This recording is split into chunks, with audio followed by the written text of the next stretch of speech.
അപ്പം ഇതിന്റെ ഒരു പ്രധാനപ്പെട്ട ഒരു വസ്തുത എല്ലാ തെരഞ്ഞെടുപ്പുകളിലും സാധാരണഗതിയിൽ ഉണ്ടാകുന്ന ആന്റി ഇൻകംബൻസി, അതായത് ഒരു ഭരണവിരുദ്ധ വികാരം, ഈ ഭരണവിരുദ്ധ വികാരത്തെ അതിജീവിക്കാൻ ബീഹാറിലെ ഗവൺമെന്റിന് കഴിഞ്ഞു എന്നുള്ളതാണ്.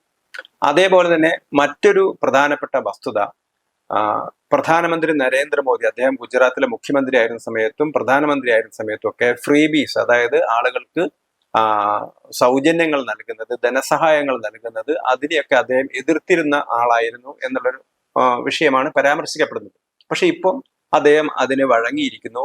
ബീഹാറിൽ നടത്തിയ പദ്ധതികൾ, ഈ സ്ത്രീകൾക്ക് അനുകൂലമായിട്ടുള്ള പദ്ധതികളൊക്കെ തന്നെ വോട്ട് ആകർഷിക്കാൻ വേണ്ടിയിട്ടുള്ളൊരു പദ്ധതിയായിരുന്നു. അപ്പൊ ഇത് നരേന്ദ്രമോദിയുടെ പ്രഖ്യാപിത നയത്തിൽ നിന്നുള്ള വ്യത്യാസമായിട്ടാണ് രാഷ്ട്രീയ നിരീക്ഷകർ പലരും ചൂണ്ടിക്കാണിക്കുന്നത്. യഥാർത്ഥത്തിൽ ഇങ്ങനെയുള്ള പദ്ധതികൾ ആവിഷ്കരിച്ച് നടപ്പിലാക്കിയത് കോൺഗ്രസ് ആണെന്നുള്ളതാണ് മറ്റൊരു കാര്യം സൂചിപ്പിക്കപ്പെടുന്നത്. കാരണം 2023 കർണാടക തെരഞ്ഞെടുപ്പിൽ, അതിന് തൊട്ടു മുമ്പ് കർണാടകയിൽ ഭരിച്ചിരുന്നത് BJP നേതൃത്വത്തിലുള്ള സർക്കാരായിരുന്നു. കർണാടകയിൽ 5 വലിയ സൗജന്യങ്ങളാണ് അവിടുത്തെ അന്നത്തെ കോൺഗ്രസ് നേതൃത്വം വാഗ്ദാനം ചെയ്തത്. ഈ 5 സൗജന്യങ്ങളുടെ പേര്, യാത്രാ സൗജന്യം, അങ്ങനെയുള്ള നിരവധി സൗജന്യങ്ങൾ, 5 പ്രധാനപ്പെട്ട പദ്ധതികൾ, ഈ 5 സൗജന്യ പദ്ധതികളുടെ പേരിലാണ് കോൺഗ്രസ് അധികാരത്തിൽ വന്നത് എന്നാണ് പരാമർശിക്കപ്പെടുന്നത്.